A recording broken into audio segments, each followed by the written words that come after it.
ನಮ್ಮ ಜೊತೆ ಆರೋಗ್ಯ ಸಚಿವರಿದ್ದಾರೆ. ಈಗಾಗಲೇ ಬೆಳಗ್ಗೆ ಒಂದು KC ಜನರಲ್ ಆಸ್ಪತ್ರೆನ ರೌಂಡ್ಸ್ ಹಾಕಿರುವಂಥದ್ದು, ವಿಸಿಟ್ ಮಾಡಿರುವಂಥದ್ದು. ಸರ್, ಇವತ್ತು KC ಜನರಲ್ ಆಸ್ಪತ್ರೆಗೆ ಕೂಡ ವಿಸಿಟ್ ಮಾಡಿದ್ದಾರೆ. ಯಾವ ರೀತಿ ಪ್ರಿಪ್ರೇಷನ್ಸ್ ಆಗಿದೆ ಸರ್? ಈಗ ಮುಖ್ಯಮಂತ್ರಿಯವರು ಎಲ್ಲ ಕಡೆ ಕೋವಿಡಿನ ಸನ್ನಿವೇಶ ಯಾವ ರೀತಿ ಬರುತ್ತೆ ಅದು ನೋಡಿಕೊಂಡು ನಾವೆಲ್ಲ ತಯಾರಿಕೆ ಇರಬೇಕು ಅಂತ ಅವ್ರು ಹೇಳಿದ್ದಾರೆ, ಸ್ಪಷ್ಟ ನಿರ್ದೇಶನ ನೀಡಿದ್ದಾರೆ. ಅದರಿಂದ ನಮ್ಮೆಲ್ಲ ಆಸ್ಪತ್ರೆಗಳು ಈಗಾಗಲೇ ಡೈರೆಕ್ಷನ್ ಕೊಟ್ಟಿದ್ದೀವಿ. ಆ ಥರ ಪರಿಸ್ಥಿತಿ ಬಂದರೆ ನಮ್ಮ ಮುಂಜಾಗ್ರತೆ ಕ್ರಮಗಳನ್ನು ತಗೊಳ್ಬೇಕು ಅಂತ.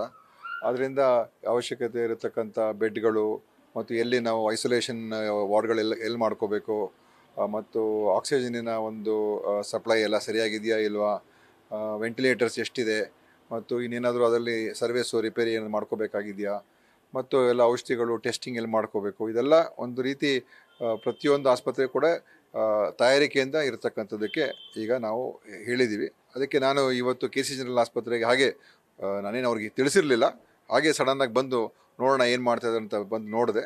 ಎಲ್ಲ ಇಲ್ಲಿ ಅವ್ರು ತಯಾರಿಕೆ ಮಾಡ್ಕೊಂಡಿದ್ದಾರೆ, ಏನೇನು ಬೇಕು ಅಂತ ಅವರು ಪಟ್ಟಿನೂ ಮಾಡ್ಕೊಂಡಿದ್ದಾರೆ ಮತ್ತು ಟೆಸ್ಟ್ ಮಾಡೋದಕ್ಕೂ ರೆಡಿ ಇದ್ದಾರೆ. ಇಲ್ಲಿ ನಾವೇನು ಈಗ ಸಾರಿ ಕೇಸಸನ್ನು ಕಡ್ಡಾಯ ಟೆಸ್ಟ್ ಮಾಡಬೇಕು ಅಂತ ಹೇಳಿದ್ವಿ. ಇಲ್ಲಿ ಒಂದು ಕೇಸ್ ಮಾತ್ರ ಆತ ಇರುವಂಥದ್ದು, ಸೊ ಅದನ್ನು ಕೂಡ ಅವರು ಟೆಸ್ಟ್ ಮಾಡಿ ಅದನ್ನು ಕಳಿಸ್ಕೊಡ್ತಾರೆ. ಅದರಿಂದ ಎಲ್ಲ ಸ್ಟಾಫು ಎಚ್ಚರಿಕೆಯಿಂದ ಇರಬೇಕು, ಆಸ್ಪತ್ರೆ ನಡೆಸೋರು ವೈದ್ಯರು ಎಲ್ಲರೂ ಕೂಡ ಎಚ್ಚರಿಕೆಯಿಂದ ಇರಬೇಕು ಅಂತ ಕೂಡ ನಾವು ಹೇಳಿದ್ವಿ.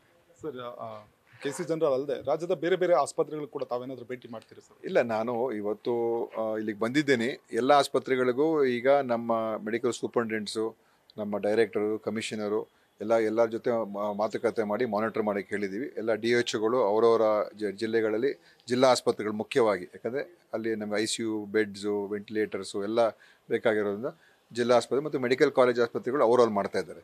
ಸೊ ಒಂದು ಪೂರ್ವ ತಯಾರಿಕೆಯಲ್ಲಿ ಇದ್ದೀವಿ. ಏನು ಭಯ ಪಡುವಂಥದ್ದು ಏನಿಲ್ಲ ಅಂತ ಈಗಾಗಲೇ ಹೇಳಿದ್ದೀವಿ. ಆದರೂ ಕೂಡ ಏನಾದರೂ ನಾಳೆ ಅಂಥ ಸಂದರ್ಭ ಬಂದಾಗ ನಮ್ಮಲ್ಲಿ ಎಲ್ಲೇ ಒಂದು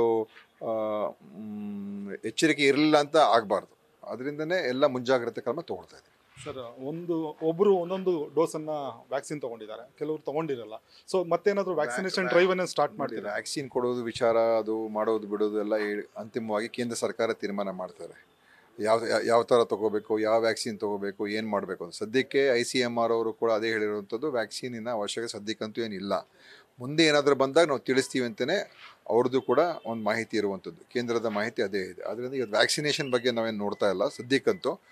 ಈಗ ಇದನ್ನು ಹೆಚ್ಚು ಪ್ರಕರಣಗಳಾಗದೇ ಇರತಕ್ಕಂಥದ್ದು ಏನು ಮಾಡಬೇಕು, ಈಗ ಕೋವಿಡ್ ಹೆಚ್ಚಾಗ್ತಾ ಇದೆ, ಹೆಚ್ಚು ಕೇಸಸ್ ಆಗ್ತಾ ಇದೆ, ಅದು ಯಾವ ರೀತಿಯಾಗಿ ಕಂಟ್ರೋಲ್ ಮಾಡೋದಕ್ಕೆ ಸಾಧ್ಯ, ಮತ್ತು ಯಾರಾದರೂ ಅಂಥ ಕೋವಿಡ್ ಬಂದಿರುವಂಥ ಲಕ್ಷಣಗಳಿದ್ದರೆ ಅವರಿಗೆ ನಾವು ಪತ್ತೆ ಹಚ್ಚಿ ಅವ್ರ ಐಸೋಲೇಷನಲ್ಲಿ ಇಟ್ಟು ಅದು ಹರಡದೇ ಇರುವಂಥ ರೀತಿ ನೋಡ್ಕೊಳ್ತಕ್ಕಂಥದ್ದು, ಅದು ನಮ್ಮ ಆದ್ಯತೆ ಆಗಿದೆ.